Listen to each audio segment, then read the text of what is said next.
प्रिय विद्यार्थियों नमस्ते। आपका आपके अपने YouTube चैनल में हार्दिक स्वागत अभिनंदन। मैं हूं डॉक्टर शक्ति मुदिता स्नेही, असिस्टेंट प्रोफेसर संस्कृत।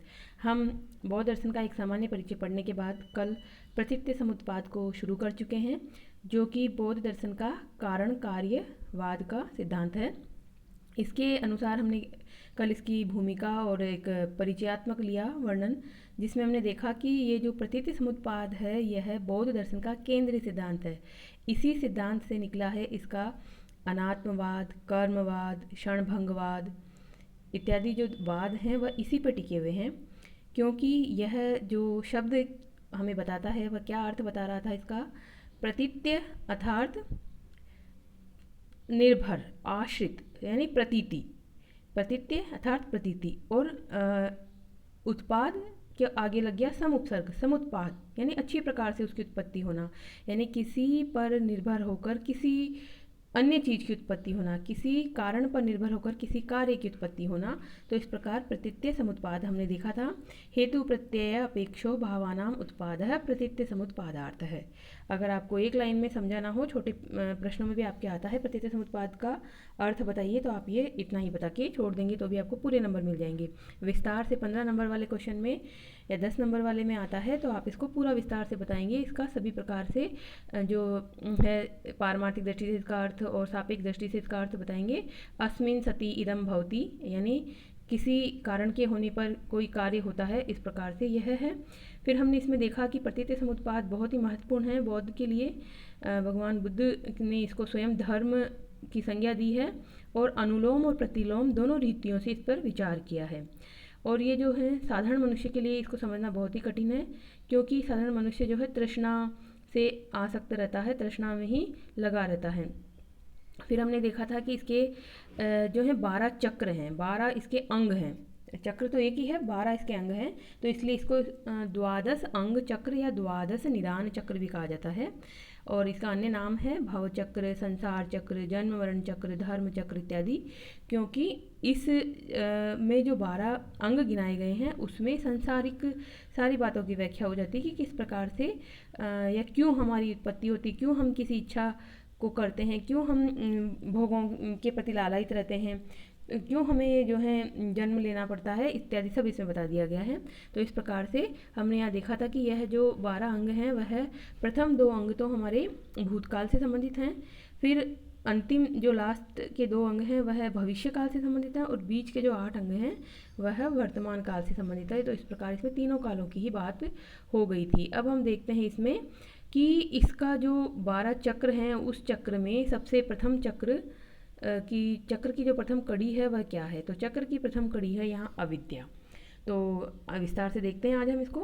अविद्या जो है प्रतीत्य समुत्पाद चक्र का प्रथम अंग है और यह चक्र का मूल कारण है, यानी जहाँ से शुरुआत होती है चक्र की। तो अविद्या स्वयं जो है पहला हुआ, तो फिर उससे पहले कोई नहीं था, तो हाँ उससे पहले कोई नहीं था। अविद्या अनादि है, उसका कोई कारण नहीं है। ये लाइन है, इसी से इसकी आलोचना भी निकलेगी जब हम इसका समालोचनात्मक विवरण करेंगे तब, कि अविद्या का कोई कारण नहीं माना गया है, यहाँ पे अविद्या को अकारण माना गया है। अविद्या का नाश केवल विद्या से ही संभव हो सकता है। जो लौकिक हमारा ज्ञान होता है, लौकिक विद्या होती है, उसका ज्ञान तो हम उसका निवारण तो हम किससे करते हैं, लौकिक सविकल्पक बुद्धि से कर लेते हैं। जैसे कि कोई वस्तु हमें ज्ञात नहीं होती तो हम उसके बारे में जान लेते हैं। जैसे कि मान लो मुझे कोई पढ़ाई नहीं आती, जैसे मान लो मुझे कि मैथ नहीं आती, मुझे तो मैथ को मैं समझ लूँगी, सीख लूँगी तो मुझे आ जाएगी, तो मेरा वो मैथ संबंधी या गणित संबंधी जो ज्ञान है वह दूर हो जाएगा। परंतु यहाँ जो अविद्या की बात हो रही है वो कोई व्यक्तिगत अविद्या नहीं है, ये तो इस संसार रूप समझ संसार की जननी है, यानी ये पूरे संसार में व्याप्त है। व्यक्तिगत अज्ञान नहीं है, ये व्यक्तिगत अविद्या नहीं है, ये समस्त संसार की जननी है, समस्त संसार के दुखों की जननी एक तरह से समस्त संसार में। तो जो हमने इसमें पढ़ा था कि प्रतीत्य समुत्पाद द्वितीय और तृतीय आर्य सत्य से संबंधित है, उसी के अंतर्गत है। तो हमने वहाँ पे खोजा था कि दुख है। अब दुख है तो दुख का कारण है, तो दुख का कारण क्या है, दुख का कारण है अविद्या। अब अविद्या के बाद जो होगा वो सारा यहाँ पर पूरा चक्र के रूप में 12 अंगों को हम इसमें समझेंगे। तो यह दुख रूप संसार का कारण है, उसकी जननी है। अतः इसका नाश सविकल्पक बौद्धिक ज्ञान से नहीं हो सकता, क्योंकि सविकल्पक बुद्धि स्वयं ही अविद्या का कार्य है। यानी कि जो सविकल्पक बुद्धि है, जो हमारी बुद्धि में तरह तरह के विकल्प आते हैं, वह स्वयं ही अविद्या की वजह से आते हैं। तो इसलिए सविकल्पक बुद्धि से अविद्या का निराकरण नहीं हो सकता। तो फिर कैसे होगा इसका निराकरण? इसका निराकरण होगा निर्विकल्पक निरपेक्ष अपरोक्षानुभूति के द्वारा, अर्थात जिसको कहा है बोधि। बोधि अर्थात शुद्ध ज्ञान, प्रज्ञा पारमिता भी जिसको कहा जाता है, उसके द्वारा ही इस अविद्या का नाश होगा। और अविद्या का नाश हो जाना अर्थात निर्वाण या निरपेक्ष तत्व को प्राप्त कर लेना, जो कि शुद्ध चैतन्य रूप है और विज्ञान रूप है। तो इसमें कोई विकल्प नहीं बसते, कोई किंतु परंतु वाली बात नहीं बसती, अपितु निरपेक्ष रूप से, किसी की अपेक्षा भी नहीं होती यहाँ पर। अभी जो हम ये कारण कार्य सिद्धांत पढ़ रहे हैं, इसमें तो सापेक्ष है, कुछ चीज़ होगी तो दूसरी चीज़ उत्पन्न हो पाएगी। जैसे तेल, बाती, दिया, माचिस, ये सब होगी तो उसमें दीपक में लो बनेगी। तो यहाँ पर जो अविद्या है, इसका निराकरण हमें करना है तो निरपेक्ष अपरोक्षानुभूति के द्वारा ही संभव है, जिसे यहाँ पर बोधि कहा गया है, शुद्ध ज्ञान कहा गया है, प्रज्ञा पारमिता कहा गया है, जो कि शुद्ध चैतन्य रूप है, विज्ञान रूप है। जब अविद्या इस निर्विकल्पक शुद्ध नित्य विज्ञान को आवृत कर लेती है, तो विज्ञान जो है अविद्या कलुषित हो जाता है, अशुद्ध हो जाता है, सापेक्ष और सीमित हो जाता है। जब जब भी ये अविद्या जो है हमारे ज्ञान को आवृत करती है, जो शुद्ध ज्ञान है उसको ढक लेती है, तो वो जो विज्ञान है वो उस पर अविद्या का आवरण चढ़ जाता है, अविद्या से कलुषित हो जाती है वो, और वह जो है विज्ञान, हमारा जो शुद्ध ज्ञान है, वह सीमित हो जाता है। तो अविद्या का कार्य क्या है, अविद्या क्या है यहाँ पर? तो जो अन्य भारतीय दर्शनों ने माना है वही है यहाँ पर अविद्या का अर्थ, कोई नया अर्थ नहीं है। अविद्या का कार्य होता है तत्व को उसके असली रूप में न दिखाकर विकृत रूप में दिखाना। जैसे मान लीजिए हम कहते हैं कि थोड़ा बहुत अंधेरा है शाम के समय में और कोई रस्सी गिरी हुई है, तो उस रस्सी को कोई व्यक्ति सांप समझ के डर जाए और सांप सोच ले उसके मन में, तो एकदम से उसने क्या किया, वहाँ रस्सी थी, उस रस्सी को रस्सी के रूप में न जान के सांप के रूप में जान लिया। तो ये किस वजह से उसने जाना? क्योंकि अविद्या का पर्दा आ गया था उसके सामने, अविद्या की वजह से वह ऐसा जान रहा है उसको।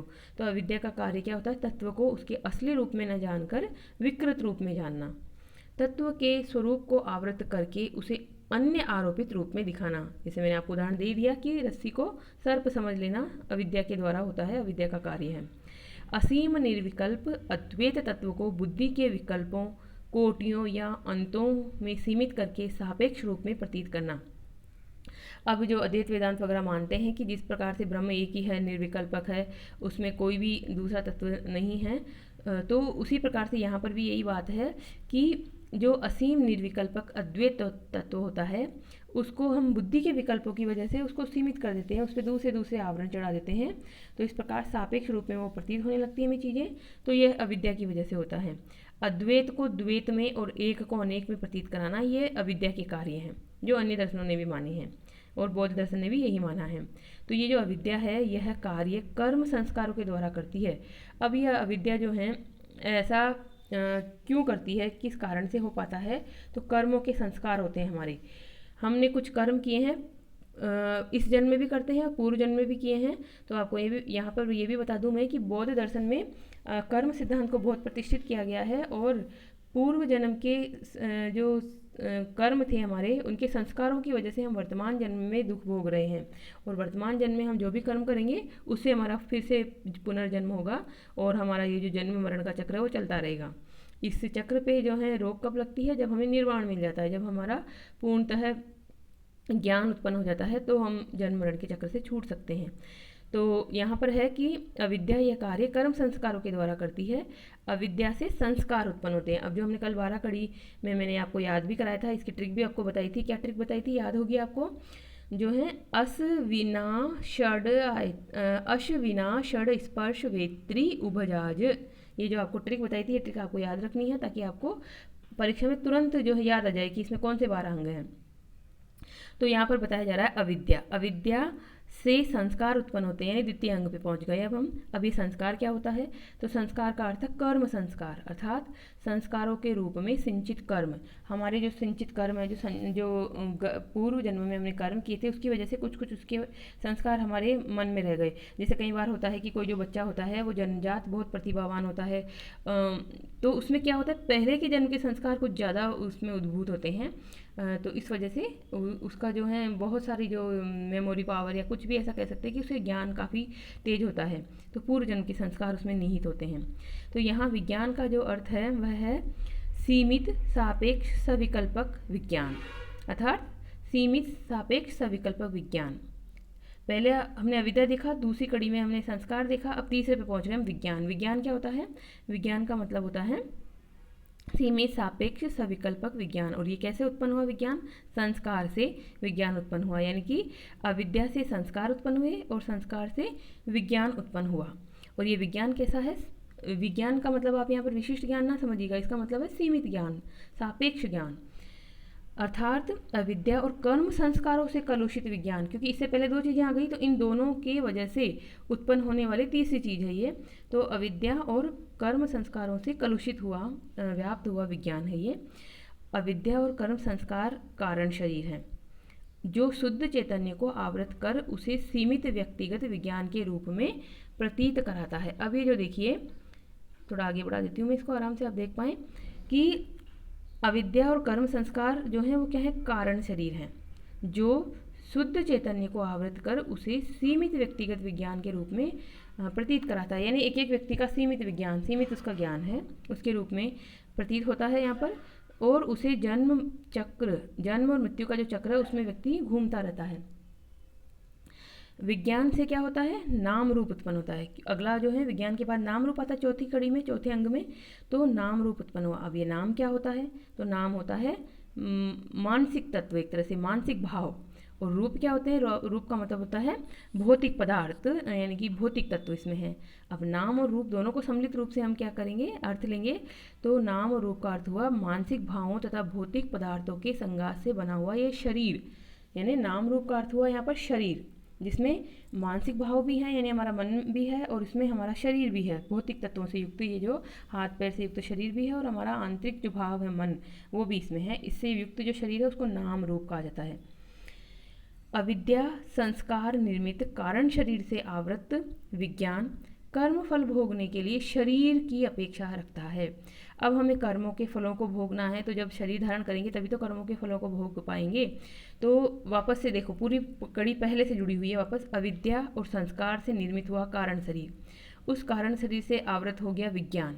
विज्ञान से हमने जब हो गया तो उससे कर्म फल हमने भोगने हैं, तो कर्म फलों को भोगने के लिए हमें मिला शरीर, और शरीर का नाम ही यहाँ पर नाम रूप है। तो इस प्रकार से हम अविद्या संस्कार विज्ञान नाम रूप से पहुँचते पहुँचते शरीर नाम रूप अर्थात शरीर पे पहुँच गए हैं। अब ये शरीर जो है वो स्थूल और सूक्ष्म दोनों शरीर इसमें आ गया है।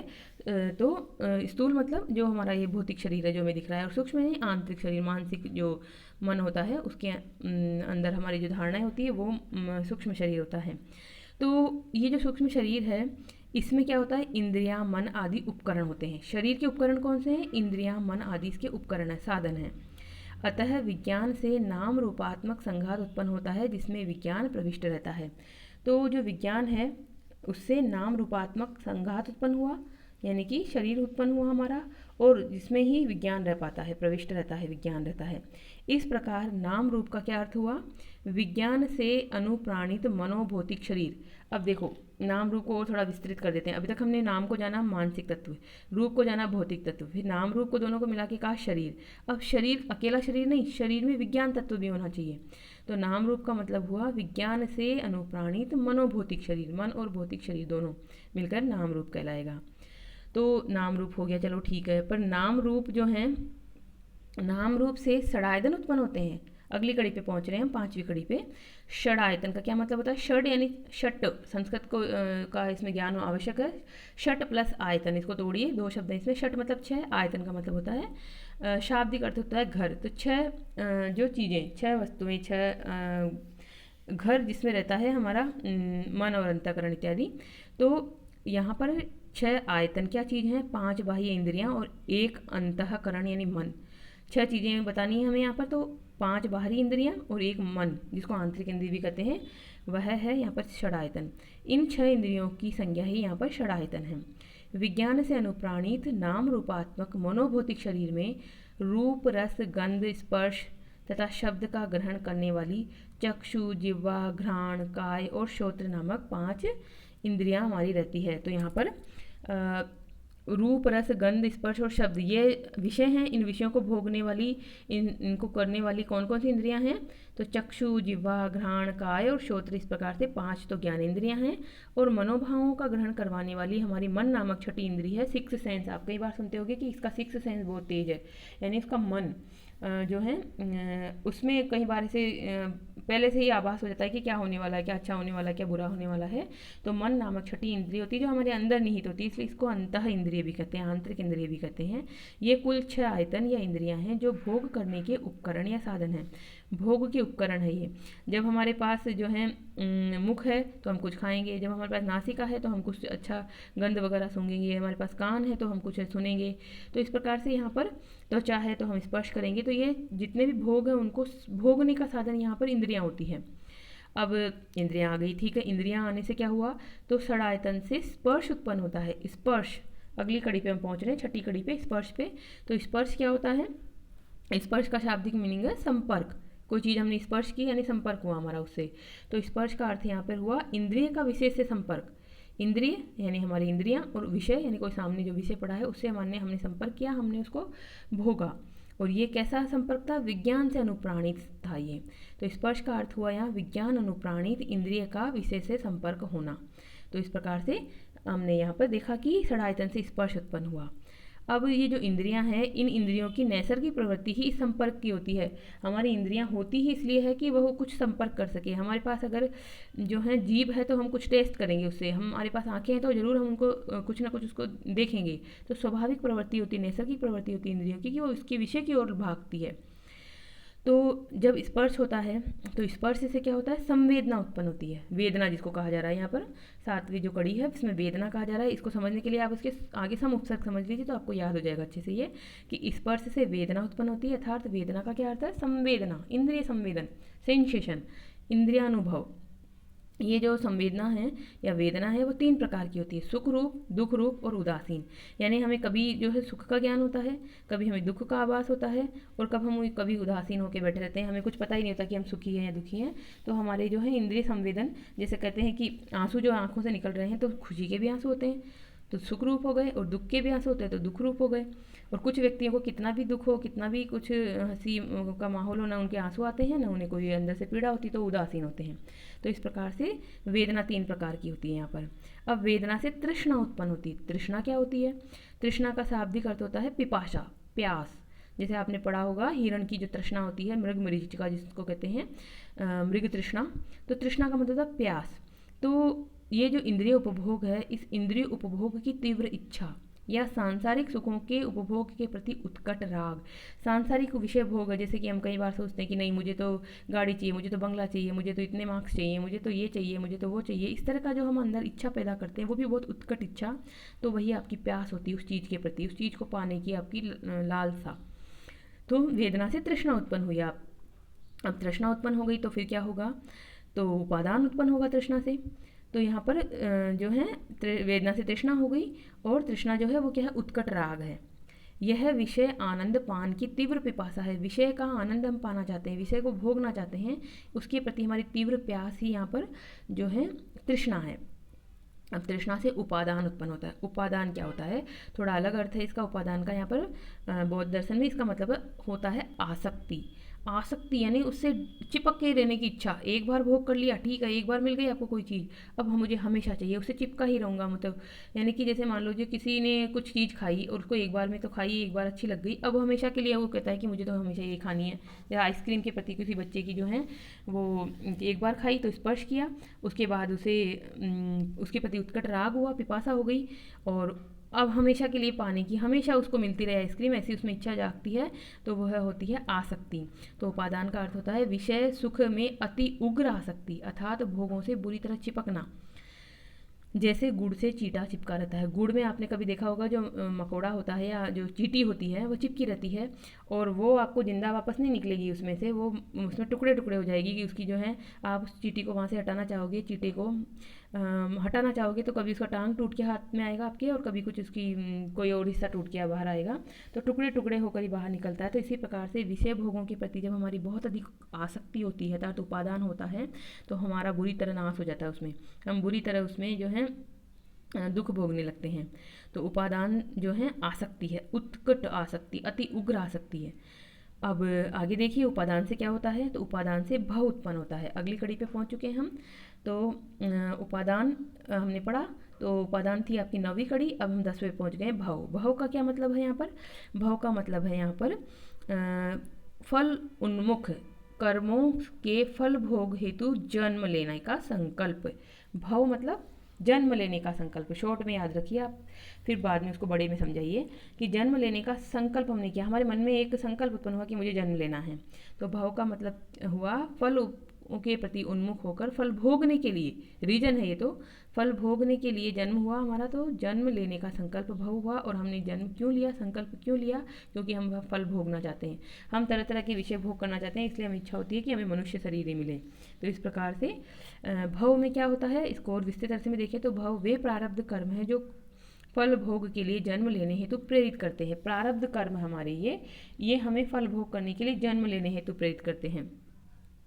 सिंचित प्रारब्ध क्रियावान 3 प्रकार के कर्म मैंने आपको एक बार समझाए थे। तो प्रारब्ध कर्म जो है हमारा एक कोश होता है, उसमें से कुछ कर्मों को लेकर हमारा जो है भाग्य बनाया जाता है। तो ये भाग्य एक तरह से प्रारब्ध होते हैं और वो उसी के अनुसार हमें जन्म योनि मिलती है कि किस जन्म में हम आएंगे। तो भव जो है वे प्रारब्ध कर्म है जो फल भोग के लिए जन्म लेने हेतु प्रेरित करते हैं।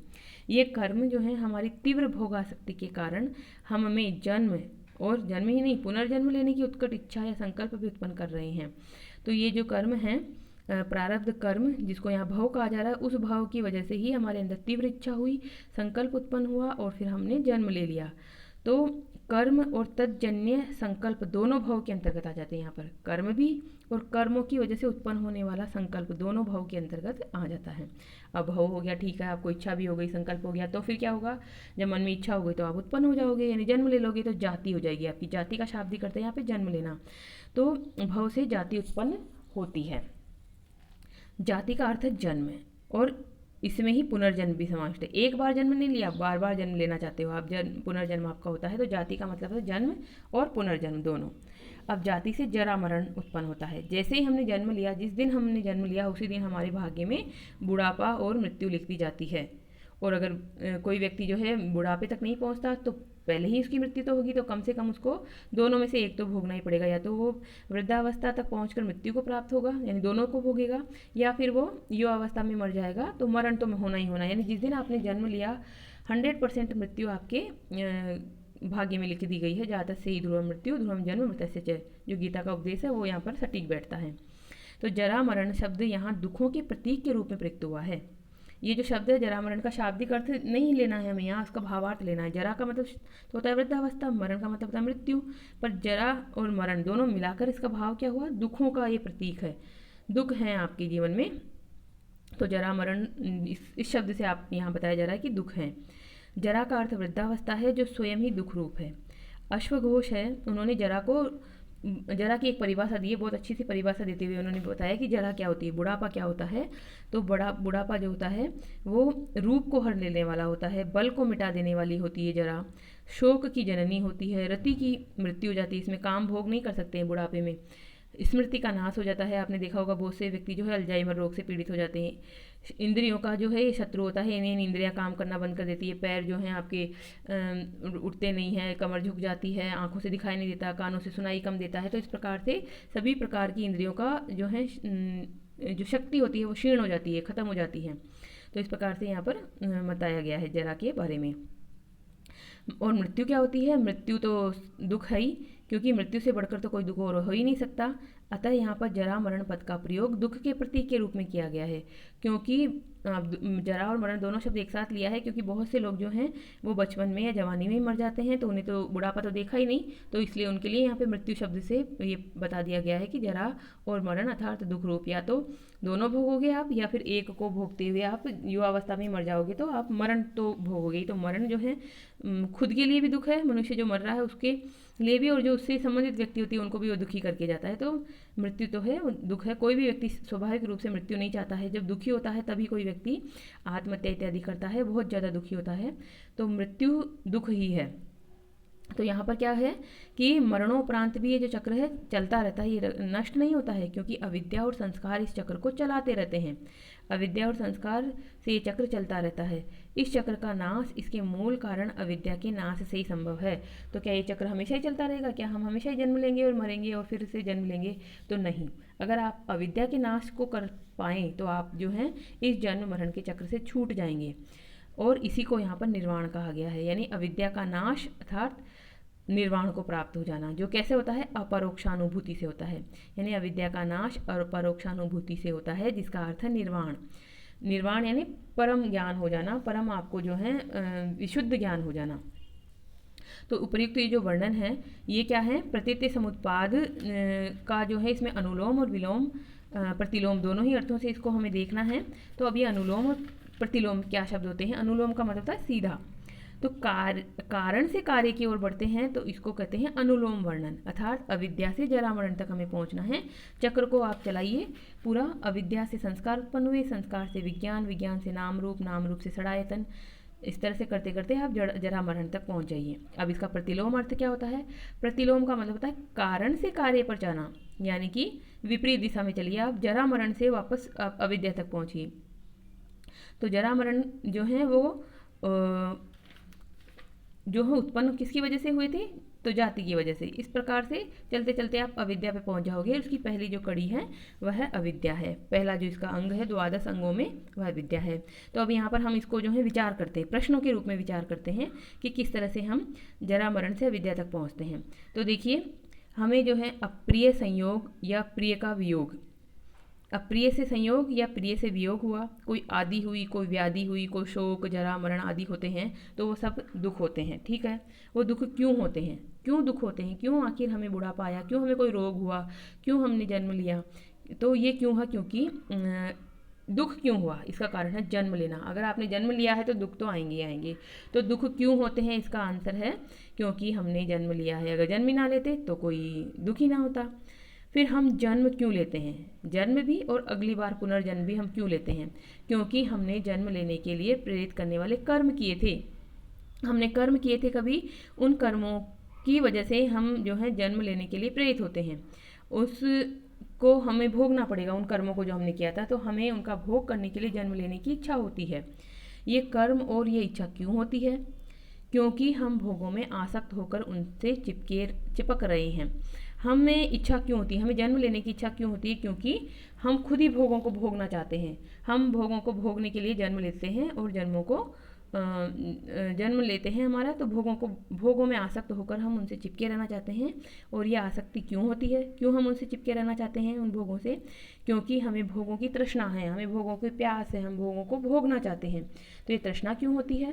क्योंकि भोगों से इंद्रिय संवेदन रूपी सुख मिलता है, दिखावटी सुख जो है ना, जैसे आइसक्रीम खाई आपने, ठीक है, बहुत मिठाई खाई, बहुत जो है रबड़ी, मावा, मीठा, कुछ कुछ खाया, सब खाया, उस समय तो आपको सुख मिला, परंतु बाद में जो क्या होगा? दुख होगा। कोई डायबिटीज हो जाएगा, कोई और रोग हो जाएगा आपके शरीर में। तो भोगों से इंद्रिय संवेदन रूपी सुख मिलता है। ये संवेदन क्यों होता है? इंद्रिय संवेदन क्यों होता है? क्योंकि इंद्रिय और विषय जो हैं वो क्या करते हैं? आपस में एक दूसरे से उनका संपर्क होता है। तो यहाँ पर इंद्रिय और विषयों का जब संपर्क होता है तो इंद्रिय संवेदन तो उत्पन्न होगा ही होगा। क्यों नहीं होगा इंद्रिय संवेदन उत्पन्न? तो यहाँ पर इंद्रिय और विषय का संपर्क होने से इंद्रिय संवेदन उत्पन्न होता है। अब ये संपर्क क्यों हुआ? क्यों आखिर संपर्क हुआ? क्यों इंद्रियां जो है जाके विषयों के प्रति आकर्षित होती हैं और संपर्क करती हैं उनसे? तो क्योंकि संपर्क इसलिए होता है क्योंकि हमारे पास इंद्रियां हैं तो इंद्रियों का तो स्वभाव ही है कि वो विषयों की ओर दौड़ती हैं। तो जो पंच ज्ञान इंद्रियां और जो हमारा छठा जो इंद्रिय मन है, उनकी प्रवृत्ति विषयों के संपर्क के करने की होती है, स्वाभाविक प्रवृत्ति होती है कि वो विषयों की ओर भागती हैं। ये 6 इंद्रियां क्यों होती है? चलो ठीक है, ये सब ठीक है। अब ये इंद्रियां ही क्यों होती है? आखिर हमारे पास जो है इंद्रियां हैं, क्यों हैं? क्योंकि नाम रूपात्मक मनोभौतिक संगात रूप देह है। देह है, शरीर है हमारे पास। तो शरीर का मतलब है कि वो इंद्रियों से युक्त होगा। मन और भौतिक, तो मानसिक इंद्रिय हो गई, और भौतिक में 5 इंद्रियां आ जाएगी आपकी, जो मैंने आपको नाम रूपात्मक बताया था, समझाया था कि नाम मतलब मानसिक तत्व और रूप मतलब भौतिक तत्व, अर्थात नाम और रूपात्मक जो ये शरीर है, नाम और रूप से युक्त बना हुआ, मानसिक भावों और भौतिक पदार्थों से बना हुआ ये शरीर है। तो शरीर है तो ये इंद्रियां होगी, क्योंकि देह में ही इंद्रियां उत्पन्न होती है। और नाम और रूप का ये जो संग है, ये संघात क्यों उत्पन्न हुआ, ये आखिर क्यों हुआ, तो ये संघात क्यों होता है, क्योंकि ये विज्ञान से अनुप्राणित है। विज्ञान, तो हमने विज्ञान को भी समझा था, विज्ञान यहाँ पे क्या है, सीमित विज्ञान है। अपने जो व्यक्ति है उसका एक एक का सीमित विज्ञान है। अब विज्ञान से अनुप्राणित होने से संघात उत्पन्न हुआ। ये जो है विज्ञान इसमें प्रविष्ट क्यों होता है, यानी कि विज्ञान इसमें क्यों प्रविष्ट होता है, संघात में, संघात करने के लिए क्यों प्रवृत्त होता है। क्यों संघात के लिए प्रवृत्त होता है, क्योंकि पूर्व कर्मों के संस्कार उसे बाध्य करते हैं। पूर्व कर्म के संस्कार हैं, पहले के जन्म में हमने कर्म किए थे, इसलिए हमें उनको भोगने के लिए आना ही होगा जीवन में। तो इस प्रकार से पूर्व कर्मों के संस्कार हैं, इसलिए जो है संघात होता है। ये कर्म संस्कार क्यों होते हैं, क्यों कर्म संस्कार होते हैं, क्योंकि अविद्या कर्मों में प्रवृत्त करती है। अविद्या पे पहुंच गए हम, प्रथम कड़ी पे पहुंच गए। अविद्या की वजह से जो है कर्म के संस्कार होते हैं। यह अविद्या ही इस संसार चक्र रूपी दुख का मूल कारण है। अतः अविद्या की निवृत्ति ही करना चाहिए और यही निर्वाण है। तो हम अविद्या तक पहुंच चुके हैं, अविद्या का कोई कारण नहीं है, यही यहाँ पर आलोचना होती है। तो इस को हमने समझ लिया है। समझने के बाद एक दो लाइनों में समालोचनात्मक भी वर्णन करना चाहिए। तो एक आलोचना तो इस प्रतिनिधि समुद्वाद की यही होती है कि जब सभी 11 अंगों का कोई ना कोई कारण है, तो फिर ये जो 12वां अंतिम अंग है, या कहते हैं कि चक्र को जब शुरुआत करेंगे तो प्रथम अंग यही हो जाएगा। तो इस अविद्या का कोई कारण क्यों नहीं है, यह कारण कैसे हो सकती है। तो यहाँ पर हमें जो है बौद्ध जो है मौन मिलते हैं, बौद्ध ने है चुप्पी साध ली है और इसको अव्याकृत की श्रेणी में डाल दिया है, यानी जिसकी व्याख्या नहीं की जा सकती, जिसके बारे में कुछ कहा नहीं जा सकता। तो इस प्रकार से एक आलोचना तो ये हो गई। फिर दूसरी आलोचना इसकी ये होती है कि उपनिषदों में एक ब्रह्म चक्र का वर्णन मिलता है। उस ब्रह्म चक्र में भी इसी प्रकार से अविद्या को इस संसार का कारण बताया गया है। तो इसीलिए इसके बारे में कहा जाता है कि ये भगवान बुद्ध की मौलिक योगदान नहीं है, बल्कि यह ब्रह्म चक्र की नकल मात्र है। तो इस प्रकार से ये दो आलोचनाएं आप समालोचनात्मक वर्णन में लिख सकते हैं। और लिखने के बाद वापस से पुनः पॉजिटिव निष्कर्ष लिखते हुए ख़त्म करना चाहिए किसी भी सवाल को। तो फिर कहेंगे कि इस प्रकार से समालोचना देखने के बाद भी हमें जो है एक व्यापक दृष्टि यहाँ पे मिलती है कि क्रमशः एक दुख के निवारण के लिए एक उपाय हमें मिलता है कि किस प्रकार से साधारण मनुष्य भी दुख से दुखी रहता है, और उस दुख से अगर मुक्त होना चाहता है तो वो अपने अविद्या का निवारण करे, यानी कि समग्र जो शुद्ध चैतन्य स्वरूप जो ज्ञान है उसको प्राप्त करे, निर्वाण को करे, तो वह दुख से मुक्त हो सकता है। अर्थात ज्ञान, ज्ञान क्या चीज़ है, ज्ञान जैसे कि सत को जो है सत समझे, असत को असत समझे, यानी कि जैसे इस संसार में हम आए हैं, इस शरीर को, जैसे मान लो लोग बाग क्या करते हैं, शरीर को सत समझ लगते हैं कि ये शरीर ही सब कुछ है। तो क्या शरीर सब कुछ है? शरीर तो एक दिन आपका साथ छोड़ देगा, तो आप क्यों इस शरीर के पोषण में लगे हुए हैं, जो है शरीर का इतना सब कुछ जुटा रहे हैं शरीर को पोषण देने के लिए। आप आत्मा से संतुष्ट रहिए, सत को सत समझिए, और जो मिथ्या चीज़ें हैं उनमें आसक्त ना रहिए, क्योंकि ये जो संसार है वो क्षणिक है, कुछ भी इसमें नित्य नहीं रहने वाला है, अनात्मवाद है। आत्मा भी जो है वो नित्य नहीं है। और कर्मवाद पे यहाँ पे प्रतिष्ठित है बहुत, ये कर्मवाद पे ही जोर है। तो कर्म कीजिए, अच्छे कर्म करेंगे तो अच्छा आपका जो है संस्कार बनेंगे, और अच्छे संस्कारों की वजह से आपका अच्छे फल मिलेंगे आपको। तो कर्मवाद पर प्रतिष्ठित है, तो कर्म को महत्व देने के कारण बौद्ध दर्शन बहुत महत्वपूर्ण हो जाता है। तो हम इसको यहीं विराम देते हैं। आपको ज़रूर ये सामग्री अच्छी लग रही होगी, तो आप इसको ज़्यादा से ज़्यादा लाइक कीजिए। चैनल पर पहली बार आए हैं और सब्सक्राइब नहीं किया है तो सब्सक्राइब कर लीजिए। और किसी भी तरह का आपका कोई सुझाव हो तो ज़रूर कमेंट बॉक्स में लिखें। आपके सुझावों पर हमारा जो है हमेशा ध्यान रहता है, उसके अनुसार हमने बहुत सुधार भी किया है। आप देखेंगे शुरुआती जो वीडियो हैं उसकी अपेक्षा अभी जिस तरह से हम आगे बढ़ रहे हैं उसमें बहुत सुधार हो चुका है। तो धन्यवाद, बहुत बहुत आभार। इसको ज़्यादा से ज़्यादा शेयर कीजिए, अन्य विद्यार्थियों तक भी पहुँचाइए। धन्यवाद। कल फिर मिलेंगे किसी अन्य विषय के साथ, तब तक के लिए खुश रहिए, स्वस्थ रहिए, पढ़ते रहिए। बहुत बहुत आभार।